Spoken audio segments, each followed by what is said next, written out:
Hey everyone, in this video we will look at time intelligence in Power BI.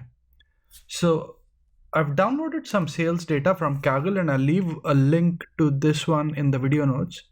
So you can also download and build this. And I've got this file open here with me once I've extracted it. And it shows me the sales amount and the order date. So we'll sort of just explore this to understand the concept of time intelligence with Power BI a little more. So let me go and go to the home tab and open edit queries. And it will open the Power Query editor for us where we've extracted the data. And you can see the only step is I've duplicated a column. So what I've done is I've duplicated.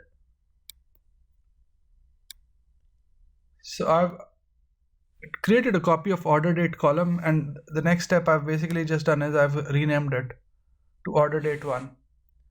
And that's it. So I'll just click close and apply. And we are back onto Power BI, and you can see that order date 1, I've set it as a date field, and order date is not a date field. So if you go to the modeling tab here, you can see I've gone here and changed this to date type.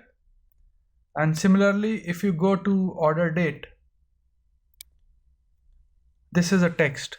So how does that impact our report? Let's go. So let's just do a quick one where let's build something. So I'm going to just get the order date, and I'm going to get the sales amount.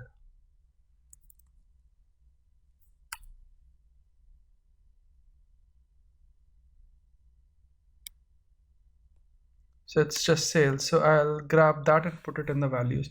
And you can see it's showing me the sales for each of the, let me just put it in focus mode, and we can see sales for each day and so on and so forth. So let's just go back. But let me just do a Control-C, Control-V. So I'll just copy this visual. And in place of order date, let me put this again in focus mode. And in place of order date, I'll just do a copy of order date, which is essentially this. And I'll put this into the axis. And automatically you can see that it's detected the date hierarchy. And it's at the highest level, it is giving us the year and data by year. And I can sort of drill down here. So select 2005 and go drill down. And for that, it shows me Q1 and Q2. And I can say, okay, drill down one more level. And it's showing me the 3 months. And you can see, I can see over here the sales. So I can go up. And we are back to this level. And we can again drill down. So this is quarter sales for all years. And we can go and drill down again. So this is by month. And you can also do is you can expand all one level. So it's just giving you a date hierarchy. So a Power BI automatically builds a date hierarchy if once you identify a field as date, and you can go up and down.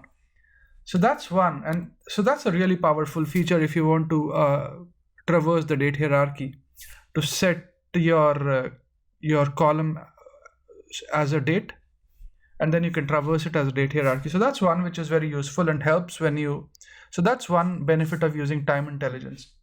And I'll do a quick one. I'll duplicate this page.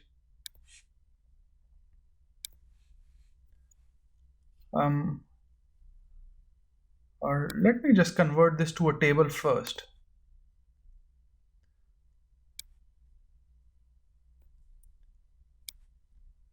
And so you can see now, if I want to filter the data here, let me get the filter.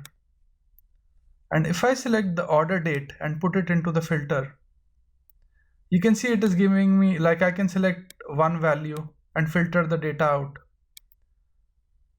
But what if instead of that, let me just replace that with order date.